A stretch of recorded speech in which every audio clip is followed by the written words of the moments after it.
Saturday. If this event were being held where I live, nobody would be here, especially given the football team and its record. So, truly weird miracles I'm going to talk about. Levitation, hovering or flying, and bilocation, being in two places at the same time, something we would all love to be able to do. So what's the deal with flying and hovering saints, or saints who can be in two places at the same time? What's the point of these miracles? How does one interpret them? How does one interpret them or approach them as a Catholic?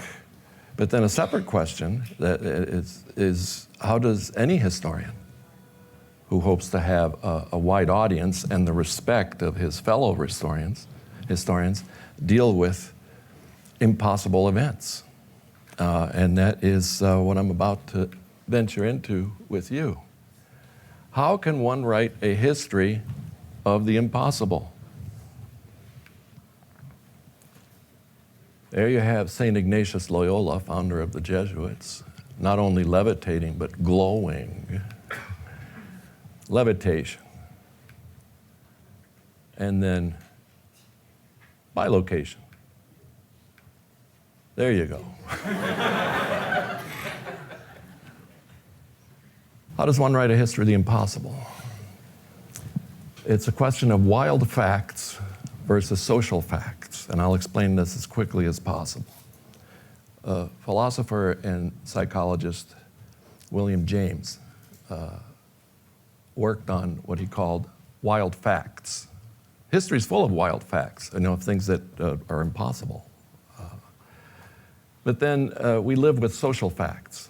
Our culture tells us collectively how to think and how to approach everything, including our own faith and including wild facts, phenomena such as levitation and bilocation. The social fact we live with, in which we are enmeshed, tells us that can't happen. It just can't. So how does one do this? The wild fact is that, there are thousands of testimonies of individuals who, not that great a number of individuals, but thousands of testimonies of individuals who levitated or bilocated. That's a wild fact. But then there's a social fact that since miracles are absolutely impossible, all of these eyewitnesses must be lying, despite their belief in hell and purgatory. And here's where I get most of my facts for the saints I'm about to speak on.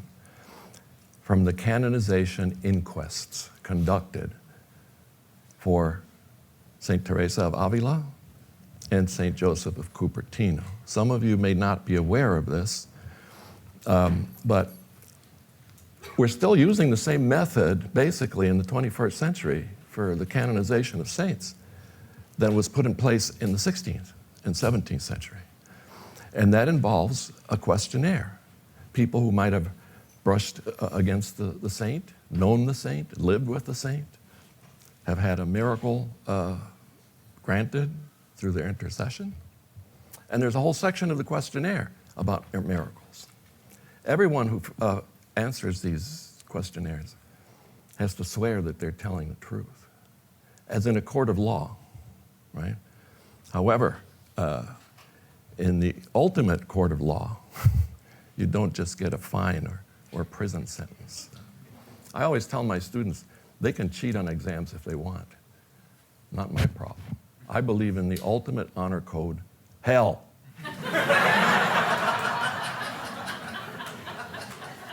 So if these people are not lying, then they're mentally ill or hallucinating. So how do you counter this narrative that our dominant culture feeds us with and surrounds us with? Very briefly, St. Augustine of Hippo, who converted to Christianity in his 30s, one of the wisest men in history, not just Catholic history. He was answering a charge made against Christians by a Manichaean. I don't need to explain that. They believed that there were two gods, one evil and one good. Augustine replied to this charge by saying, there is no impropriety in saying that God does something against nature when it is contrary to what we know of nature.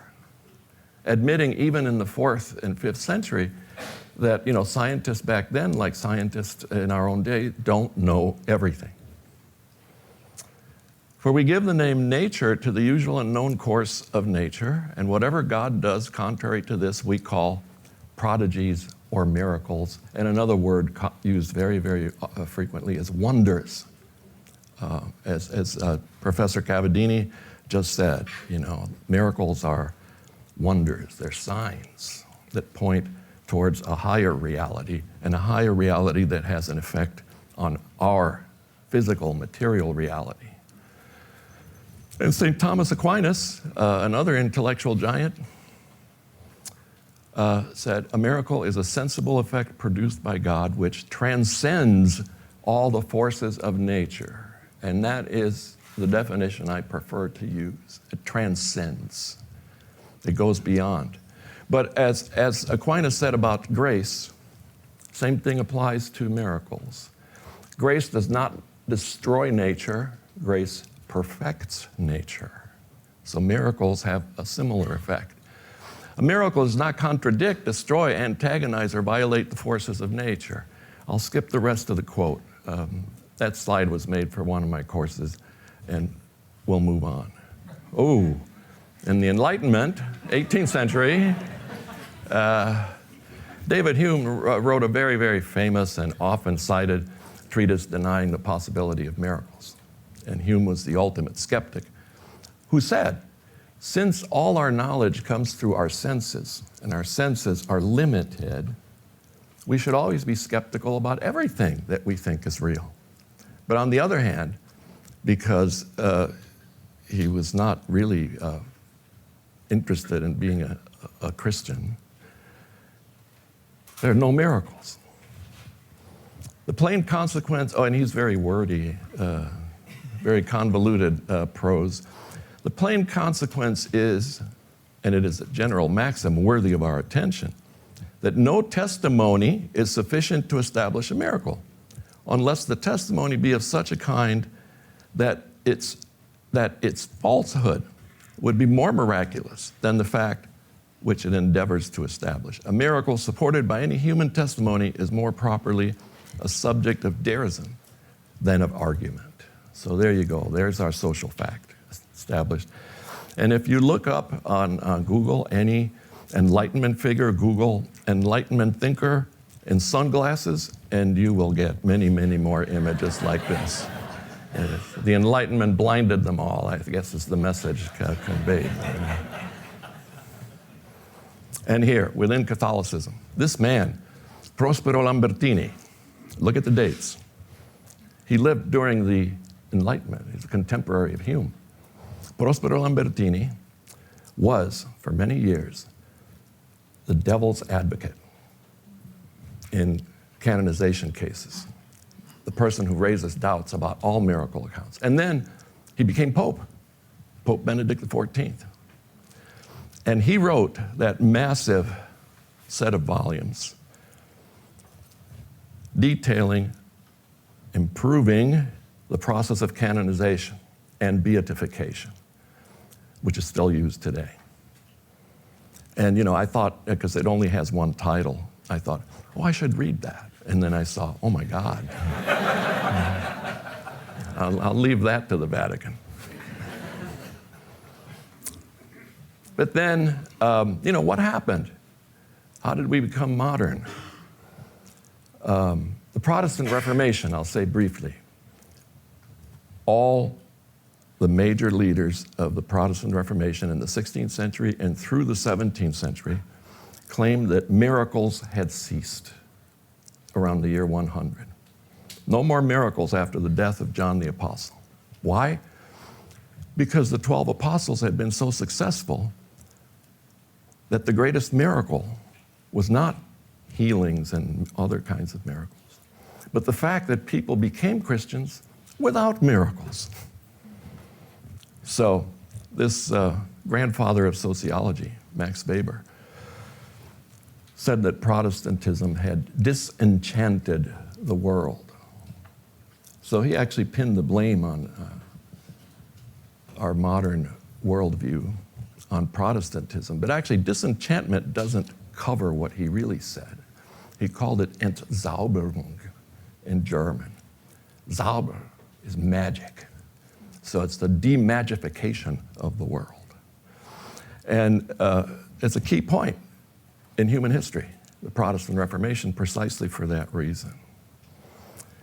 Miracles come back into the Protestant tradition beginning in the 17th century. And then here in North America in the 19th and 20th century, oh my God, yes, but usually not in the mainline Protestant churches.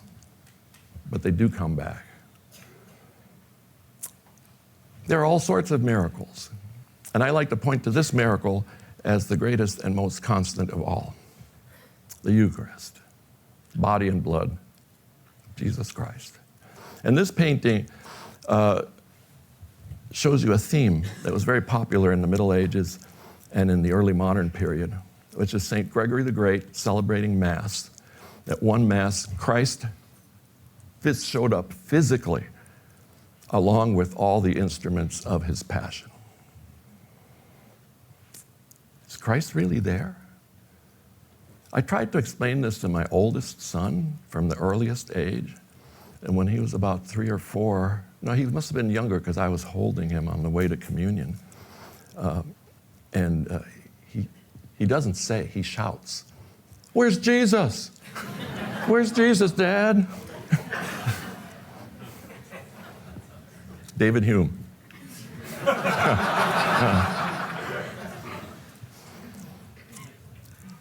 Levitation and bilocation are miracles associated with mystical ecstasy. They are physical phenomena that accompany mystical ecstasy. And what is mystical ecstasy? Crossing the line between the natural into the supernatural.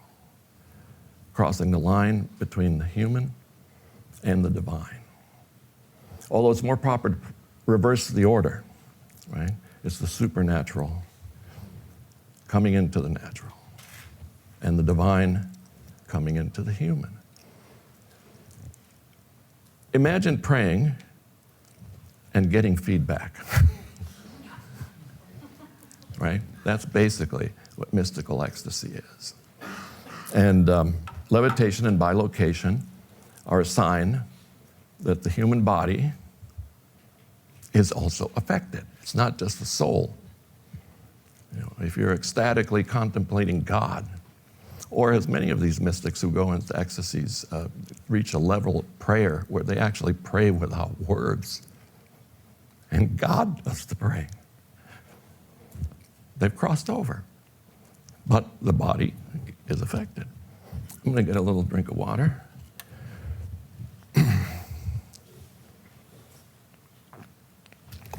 For those of you that remember a previous presidential campaign, this is a Marco Rubio moment. Cost him the election.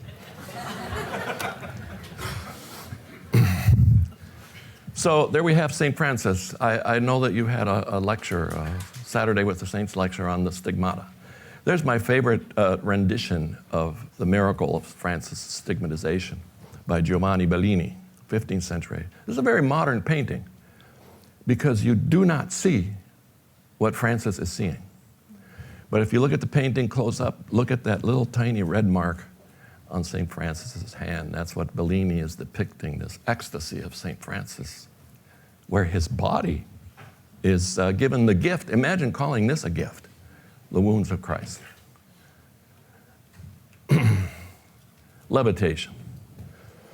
I always ask my students, what's wrong with this picture? And no one has ever answered it correctly. He's a Franciscan, right? No, that's not what's wrong. No. He's a Franciscan and he's wearing designer shoes. Yes. So, is there biblical bedrock on which levitation is built? Well, we have St. Paul in 2 Corinthians saying he knew a man who went to the third heaven. And whether he was on heaven or earth, he doesn't know. There are no accounts of levitation in the New Testament. Jesus walks on water. That's as close as we get to a levitation. But Jesus was God. So, human levitation. St. Francis is not the first, but St. Francis levitated and glowed and also bilocated and got the stigmata. St. Francis had just about every physical phenomenon that accompanies mysticism he experienced.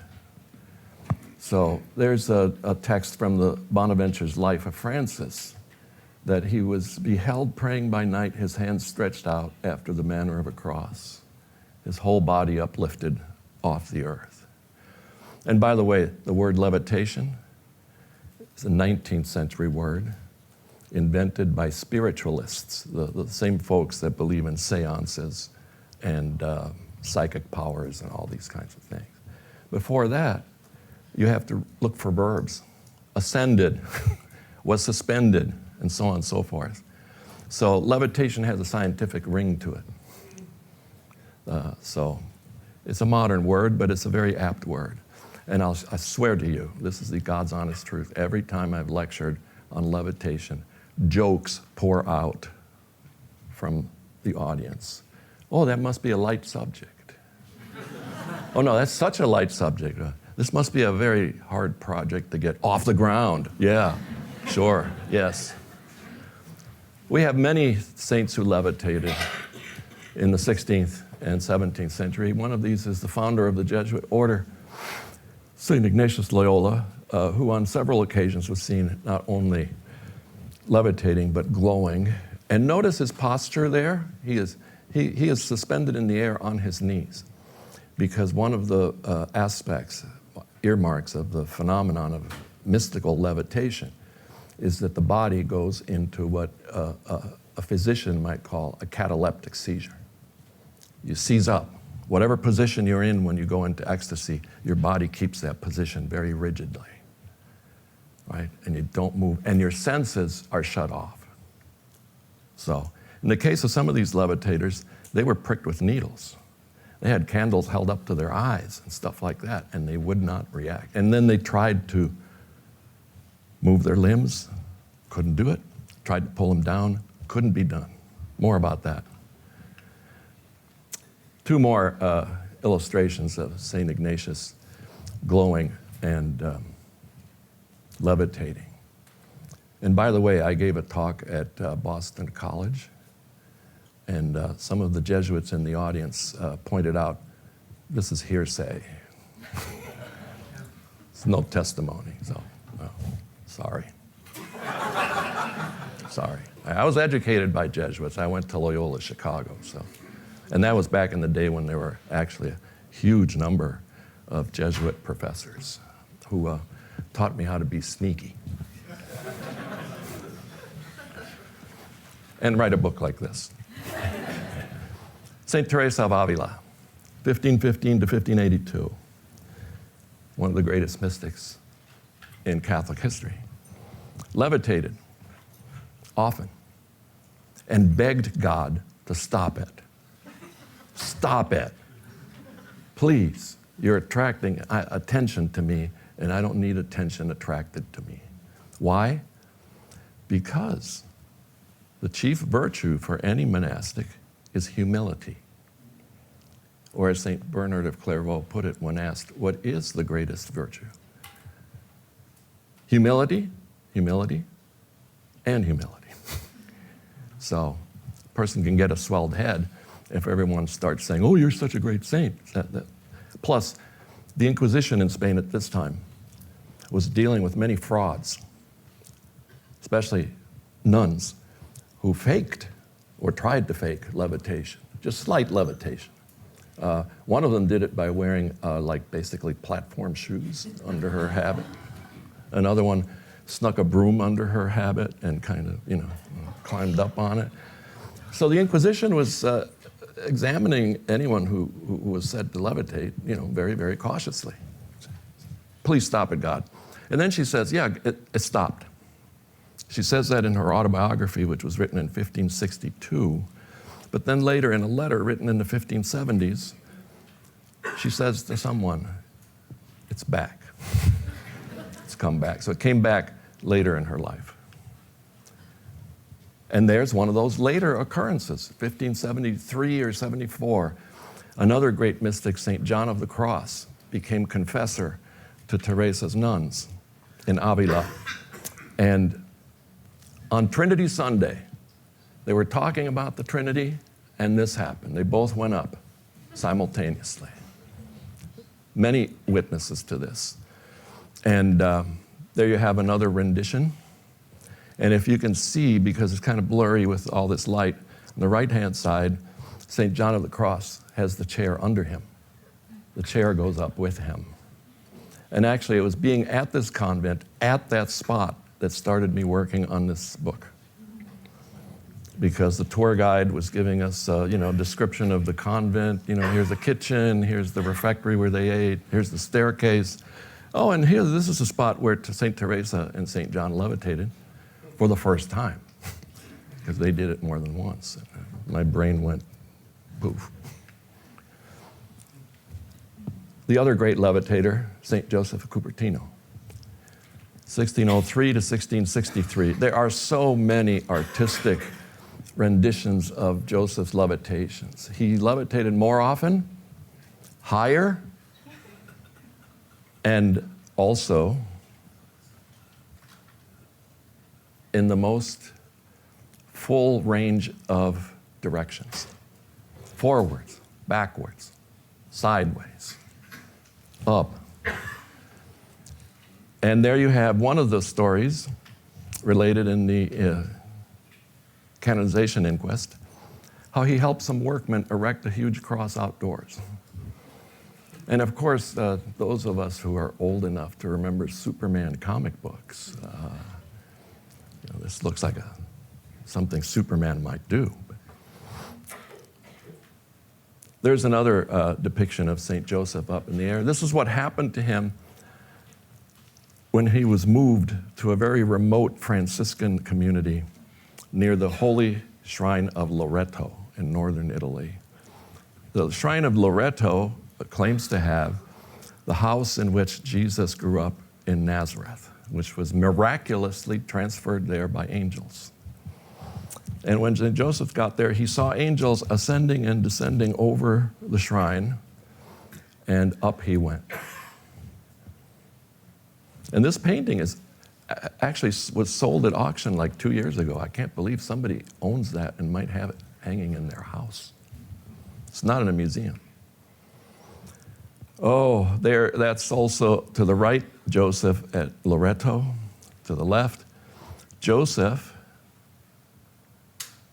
at in Assisi, the Basilica of St. Francis, flying over the Spanish viceroy and his wife faints when she sees Joseph flying overhead. What about his ecstasies? He had triggers. Holy images, especially images of Mary, whom he called Mama. Crosses, even a lamb as a sign for the Lamb of God. One of his most often repeated narratives of levitation is that he saw a lamb, immediately went to it, grabbed it, and up he went. And I'm sparing you the sound effects because every time that he went up, we are told, he let out some kind of noise. So, in Italian, 3 kinds of noises. Grido, shout. Strillo, a little higher. And urlo, which would make the buildings shake. So, no sound effects. But he once cured a mentally ill young man, touched his head, up he went with the young man. So it's a double miracle, not just levitation, but also a healing miracle. He levitated while celebrating the Eucharist constantly. So we're told, constantly. And sometimes he'd be in the air for 3 hours. And upon returning, he would pick up, saying the Mass, exactly where he had left off. And there, to the right,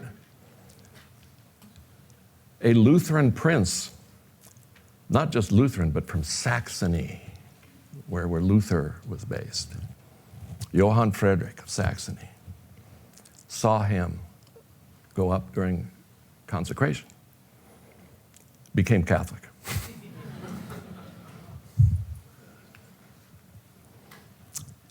There, another Mass illustration. He also levitated over Pope Urban VIII, who said, "If this man dies before I do, I will testify at his canonization inquest that he flew over my head." But Pope died first. And in the 17th century, I'm showing you just a series of paintings to show you how this was once part and parcel of Catholic life, Catholic belief.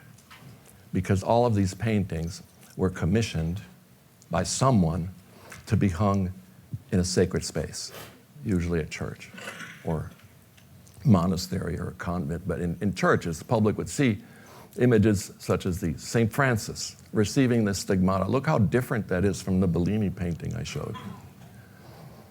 And actually, this painting is not in any museum, the one with St. Francis in it. It's in a hospital in Madrid, Spain, a hospital that was once run by Franciscans. And that's St. Anthony of Padua, in mystical ecstasy, levitating. One time a student asked me about this image. Is infant Jesus coming down to Anthony, or is he going up to the Virgin Mary? And another very irreverent student who might be paying for this in the afterlife said, "No, they're just playing Jesus ball."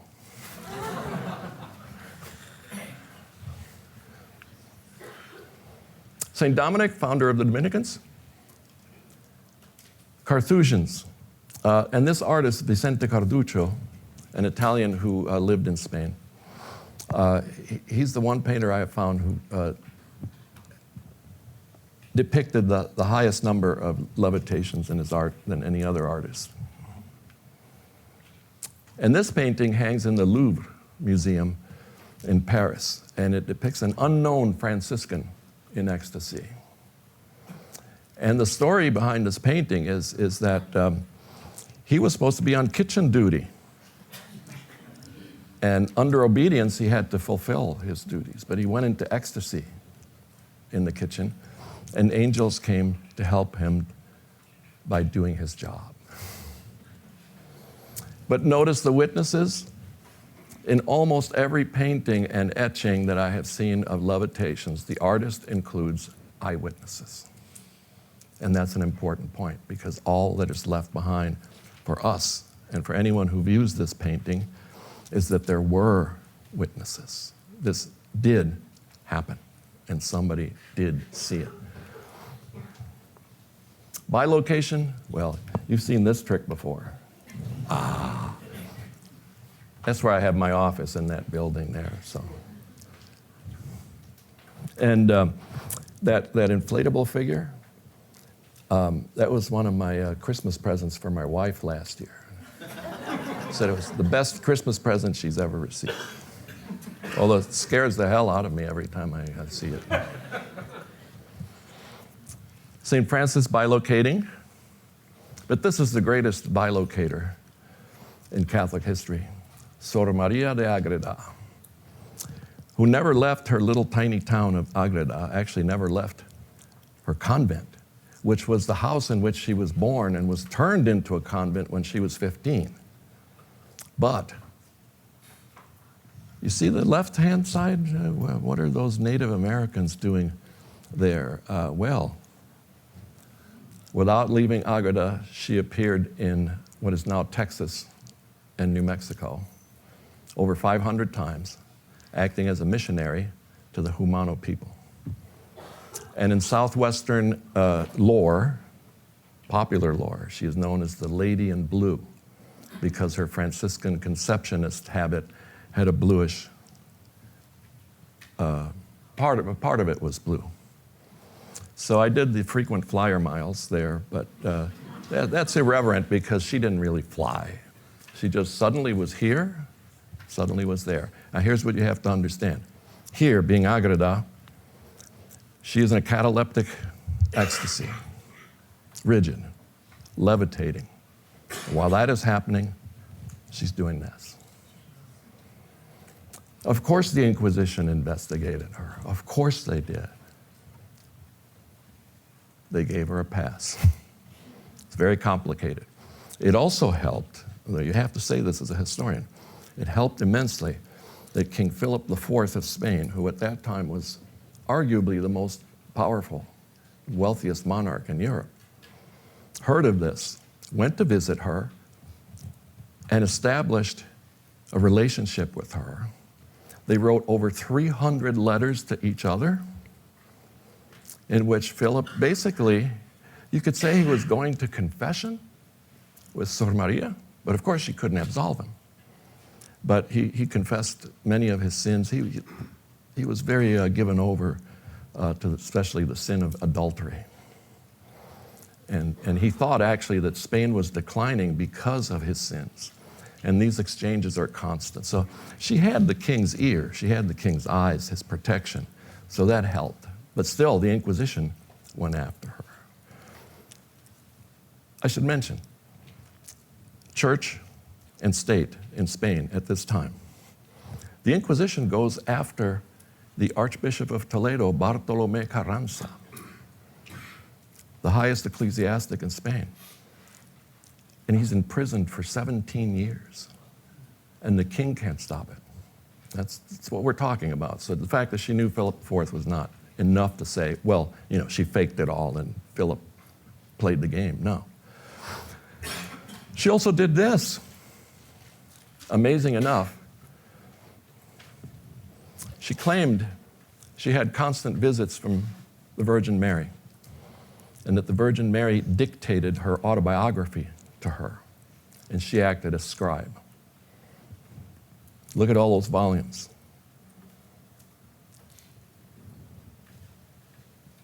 What's in those volumes? An incredible story told by the Virgin Mary herself, and it begins with Mary's conception. Joachim and Anne, her parents, Mary's childhood, her betrothment to Joseph, the birth of Jesus, raising Jesus, Jesus' public ministry, and then an entire volume, his passion. And in that passion narrative, we are told, Mary begged God to allow her to feel all of her son's pain, every crack of the whip, the nailing, everything. She felt everything. And after this comes, of course, the resurrection, the ascension, and guess who's in charge of the infant church? Mary. She bosses Peter around.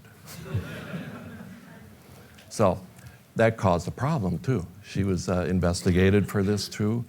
And the University of Paris, at that time, of course, Spain and France were at war, so it's no surprise. The University of Paris condemns the book as indecent. But other universities approve of it. It has an imprimatur in case you're worried or you want to check it out and worried that maybe it's not. No. The Catholic Church has its teaching on private revelations, which many Catholics are not aware of. That there are private revelations such as this that no Catholic is obligated to believe. But they're deemed to be legitimate personal communications. One problem with this book is that it's basically almost a fifth gospel. Right? But in the preface, Mary says to Maria, the world was not ready for all this. All the attention had to be on my son at first. The world was not ready. But now, since the world has gotten so much worse, I wonder what she would say about 2024. Time is ripe.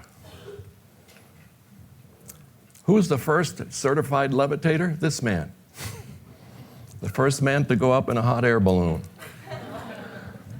who later tragically died while crossing the English Channel in another balloon. He didn't last long. And of course, levitation is performed by magicians, illusionists, everywhere. And that little clip on the right-hand side teaches you how to fake levitation. There's also a video, How to Levitate, that teaches you how to do this magic trick. In 19th and 20th century, spiritualists, the same folks who coined the term levitation, they had psychics and mediums who claimed to levitate. And David Douglas Hume, upper left, that image is an occasion in which he was Scottish, but this took place in Connecticut, only about 40 miles from where I live. Went up to the ceiling. And the guy on the right is a Welsh spiritualist. And the way that his levitation, why it looks so weird, is that it was shot with infrared light in the room. The room was darkened for everyone in there, but he has a clicker in his hand. And there's a spring mechanism for. So you can fake levitation. People do it all the time. That's why I'm mentioning this, that there is genuine levitation and fake levitation. But guess what? Levitation is absolutely possible. My son, my oldest son, the same one who said, "Where's Jesus?" ended up teaching in Japan for 2 years and rode this levitating train frequently. So I guess he ended up levitating, right? Well, and you can buy that little gizmo for your desktop if you want to impress people. And by the way, before I go any further, of course, St. Joseph Cupertino is the patron of anyone who flies, pilots or passengers. But he's also the patron saint of test takers. Who knows this? I mean, I see 2 people nodding. Now I know I'm at Notre Dame. Why is he the patron saint of test takers? Does anyone know? When he was studying to be ordained, he was known as the village idiot, basically. I'm not insulting him. His Italian nickname in Cupertino was Bocca Aperta, open mouth. The bishop doing the examining for ordination to lower orders ran out of time. He was his superior, his Franciscan superior, put Joseph at the end of the line. Ran out of time and asked Joseph one question only. And it was the only Bible passage he had been able to memorize. Blessed is the womb that bore thee. And then the exam for ordination to the priesthood, the examiner also ran out of time and didn't even ask him a question. So the prayer goes something like this. St. Joseph of Cupertino, please, ask God that I be tested only on those things that I know. Notice it's not, ask God that I not be tested at all. As for bilocation, we do it all the time. We do it all the time. And in 2020, during COVID, all teaching was done by bilocation, or actually multi-location. I'll never forget this screen when I was teaching my courses online, the whole screen full of students' faces, all in different places. I actually had the one in Bucharest, Romania, which just, I don't know, I'm so old, it blew my mind. I mean, this is, And there you have it. Weird miracles, but wonderful, wonderful miracles.